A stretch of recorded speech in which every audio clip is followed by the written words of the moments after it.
bien, on parle du mercato lyonnais qui semble s'agiter avec 2 renforts pistés. Benrahma qui arrive, Mangala attendu.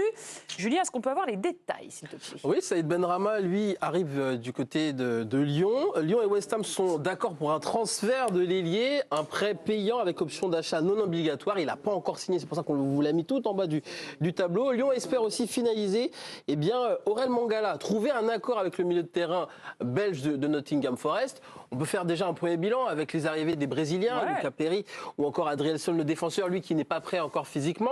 Nemanja Matic est arrivé du côté de Lyon en provenance de Rennes. Et puis Lyon a fait son marché aussi du côté du championnat belge avec Gift Orban qui est arrivé, l'attaquant nigérian, et Malik Fofana, ailier, qui peut jouer piston. On l'a vu récemment avec l'Olympique Lyonnais. Ça commence à faire du beau monde tout ça. Question, ce mercato de l'OL est-il finalement rassurant? Oui, c'est mieux. C'est un petit oui, ça. Non, mais il termine mieux que ce qu'ils avaient commencé.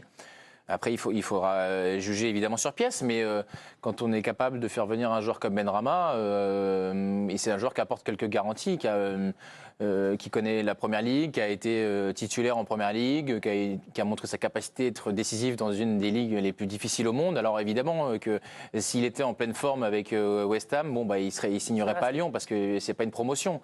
Mais non, mais c'est sûr, bien évidemment. Mais c'est un joueur qui a des références, qui a déjà été bon et qui va dans un championnat qui est moins fort et qui en plus évidemment maîtrise la langue puisqu'il est d'ici. Donc moi je trouve que ça c'est un vrai renfort. Mangala, je connais un peu moins, ce serait intéressant d'avoir l'avis de Sacha là-dessus. Mais quand on a été titulaire dans des clubs en Allemagne, dans des clubs en Angleterre, jamais dans le haut du tableau, ça prouve qu'on a quand même une dimension et qu'on a les épaules pour jouer dans puisqu'on est gentil, un des 5 meilleurs championnats du monde, en incluant la France bien évidemment. Je trouve que c'est pas mal. Matic, on verra son intégration aussi, mais ça a été un grand joueur. Je ne sais pas s'il l'est encore, mais en tout cas il peut rendre des services. Donc moi autant j'ai les réticences sur les premiers joueurs qui sont arrivés, qui, pour moi, soit vont devoir s'adapter parce qu'ils viennent d'un autre continent, soit sont très très jeunes, comme le petit Belge qui est arrivé et qui a encore des choses à prouver, on l'a vu sur le dernier match.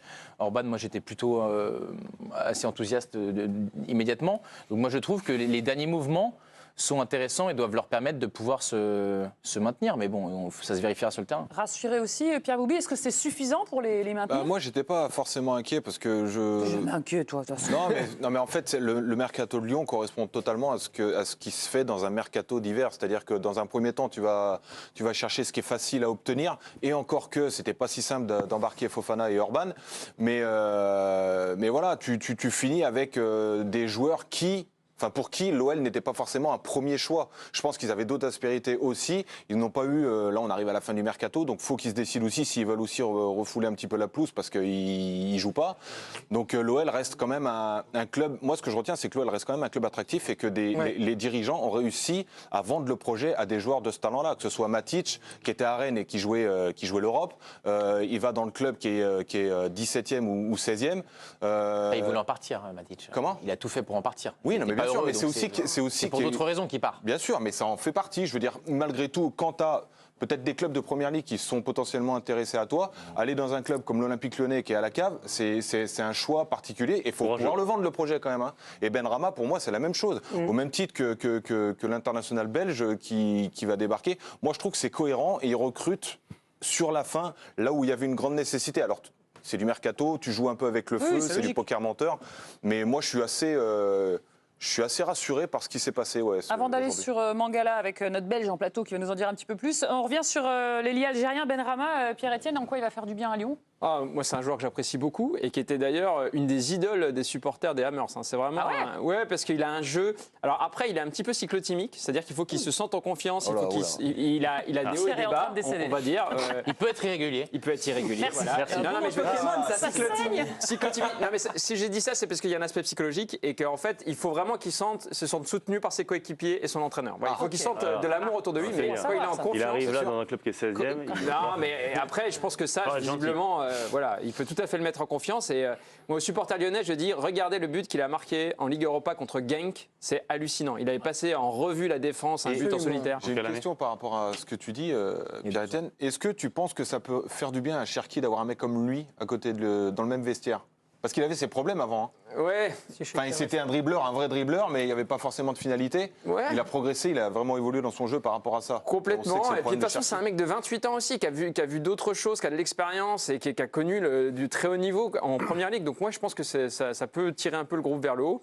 Et non, moi je pense que c'est aussi un joueur qui avait marqué, par exemple, sur les gros matchs, il avait marqué en finale de la Ligue Europa Conférence, le titre qu'ils avaient gagné en fin de saison dernière. Donc sur les gros matchs, il peut être là. Moi, je trouve que c'est une super pioche. Et je me souviens qu'on avait parlé dans ce plateau, il me semblait complètement inaccessible en termes de salaire. Donc je trouve que c'est un très beau coup pour Lyon. Tu as un peu évoqué son profil, Pierre-Etienne, c'est un joueur de déséquilibre, un dribbleur qui peut être aussi à droite devant le but, qui a joué aussi en Ligue 1, souvenez-vous.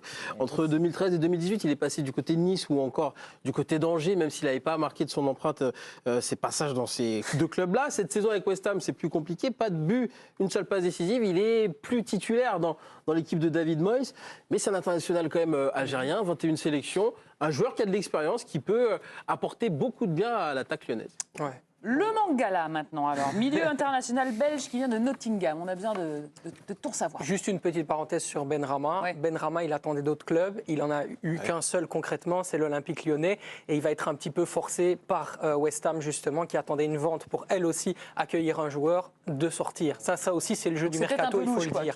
C'est quelque part le plus, le moins, et forcément, ça arrive. Après, sur Aurel Mangala, c'est un joueur que je connais assez bien et effectivement que j'apprécie beaucoup. C'est l'histoire d'un miraculé. À 2 ans, il s'est fait renverser par une voiture à l'approche de la foire du Midi à Bruxelles.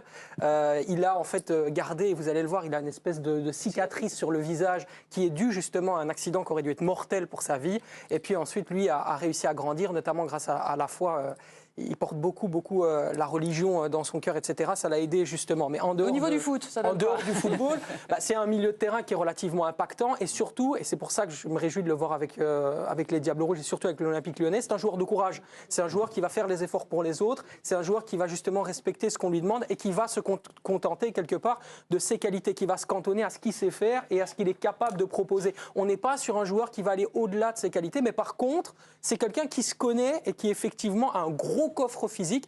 Franchement, c'est un super joueur dans le collectif lyonnais pour vraiment avoir une belle ossature dans le cœur du jeu. Bon, c'est pas encore fait, mais il est en approche. Non, mais c'est le profil dont a besoin Lyon, un mec qui va à l'impact, qui respecte la tactique et puis surtout qui fait le boulot de l'ombre, quoi.